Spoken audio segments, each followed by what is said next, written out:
우리 멘토님의 세미나가 이제 예정이 되어 있죠. 언제 열리나요? 네, 이번 주 토요일 날 세미나가 또 예정이 되어 있거든요.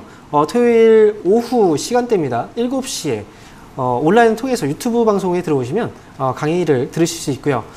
사실 이 방송에서는 제가 말씀을 드리지 못하는 부분들이 굉장히 많아요. 그래서 지금 여러분들께서 이 강연에 저녁에 하는 강연에 들어오신다면 여러분들이 평소에 궁금해했던 내용들을 좀 제가 속 시원하게 한번 풀어드리도록 하겠습니다. 네, 방송에서는 미처 다 하지 못하는 여러 가지 또 해드릴 이야기가 많다고 하니까요. 토요일 오후 7시 참석을 하셔서 멘토님과 함께 좋은 시간 보내보시기 바랍니다.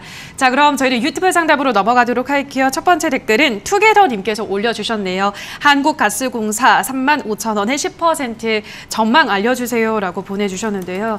자, 종목도 요즘은 좀 빠지고 있습니다. 근데 뭐 지금 가격 차이는 별로 안 나네요. 현재 34,950원인데 어떻게 대응해 볼까요? 네. 사실 그 한국가스공사라는 회사하고 한국전력이라는 회사는 이제 공기업이잖아요. 네. 그런데 지금 사실 그 코로나 때문에 다들 경제가 좀 어려운 상황이고 그러다 보니까 이 서민적인 정책을 계속 할 수밖에 없어요.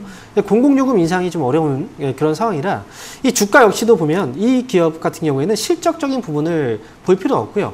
전체적인 주가가 과연 어떻게 움직여 왔는지가 중요한 거예요. 이 공기업 같은 경우에는 기업의 이익을 목적으로 운영이 되는 회사가 아니기 때문에 가격적인 부분에서 주가가 많이 떨어져 있을 때 담아놓으면 편하게 수익을 낼 수 있는 그런 기업 중에 하나입니다. 지금 가격 사실 35,000원 가격이라면 문제가 될 게 전혀 없어요. 그리고 이 공공요금은 언제까지 계속 막아놓을 수는 없습니다. 결국은 인상이 될 수밖에 없는 문제거든요. 그러니까 지금은 어찌 보면은 해 뜨기 전이 가장 어둡다라는 표현이 있죠. 그래서 지금 가장 어두운 시기에 있는 종목이고 그렇기 때문에 주가가 가장 싼 가격대에 위치해 있다라고 보시면 될 것 같아요. 이 기업은 끌고 가시고요. 뭐 중장기로 본다면 사실 5만 원 이상까지 끌고 갈 수 있는 종목이기 때문에 한쪽 포트에 좀 놓고 저는 중장기적으로 5만 원 정도까지 한번 기다려보자라는 의견 드리도록 하겠습니다. 네, 중장기 전략을 세워드렸습니다. 다음 댓글도 확인해 볼게요. 이번에는 존중님께서 삼성화재 20만 500원에 22만 500원에 10% 목표가는 25만 원 보고 들고 가도 될까요? 라고 하셨는데요. 요즘 뭐 오늘도 그렇고 보험주들의 흐름이 나쁘지가 않습니다. 삼성화재도 좀 상승하는 추세에 있는데 3%나 이런 시장에서도 상승을 하고 있네요. 25만 원까지 어떻게 보세요? 네, 잘 사셨어요. 이 보험주 같은 경우에는 사실 어찌 보면은 굉장히 지금 딱 시기에 적절한 그런 기업 중에 하나입니다. 제가 보험도 이제 최근에 변화가 있었잖아요. 손해보험이 맞아요. 가격적인 정책이 좀 있었고 그래서 새로운 세대의 그 보험이 또 탄생하면서 결국은 지금 보험업체들이 또 실적을 좀 추구하는 그런 정책 쪽으로 가고 있어요. 그리고 보험주 같은 경우에 특히나 우리가 이제 금리에 연동되는 그런 기업 중에 하나라고 얘기를 하잖아요. 그렇기 때문에 이 손해보험 관련 이제 삼성화재 같은 경우에 결국은 이 기업 역시도 주가가 굉장히 좀 싼 가격대에 있는 거예요. 적정가를 지금 찾아가고 있는 그런 과정이다라고 보시면 좋을 것 같습니다. 보험주들 실적 굉장히 좋아요. 그래서 이 기업은 지금 위쪽으로 25만 원 보고 들고 가도 될까요? 라고 말씀하셨는데 괜찮습니다.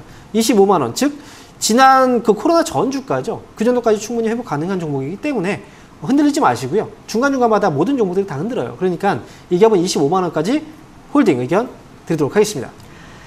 네, 자 그럼 다음 댓글 확인해 볼게요. 이번에는 포스코를 상담 신청해 주셨습니다. 33만 8,000원에 10% 더 떨어질까요? 앞으로 전망 부탁드려요 라고 하셨는데요.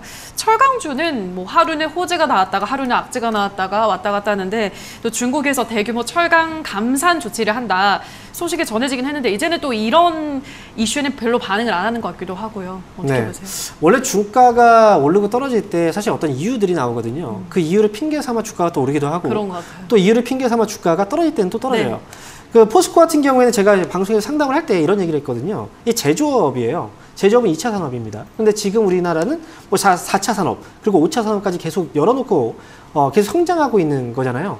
제조업 같은 경우에 2차 산업에 속해 있는 산업이다 보니 성장에 대한 정체가 있는 산업 중에 하나입니다. 그렇기 때문에 주가가 꾸준하게 우상하는 그런 흐름들이 나오지 않고요. 일정 폭 올라가면 또 떨어집니다. 그리고 나서 업황의 사이클이 있기 때문에 또 많이 떨어진 상태에서 다시 또 올라와요. 그래서 이런 기업 같은 경우에 떨어져 있을 때 사놓고 기다리면 올라가지만 많이 오른 상태에서 사놓으면 당연히 계속해서 떨어질 수밖에 없어요. 포스코 같은 경우에도 이 기업 제가 예를 들어 설명드리면 4만 원이에요. 이 기업은 40만 원이죠.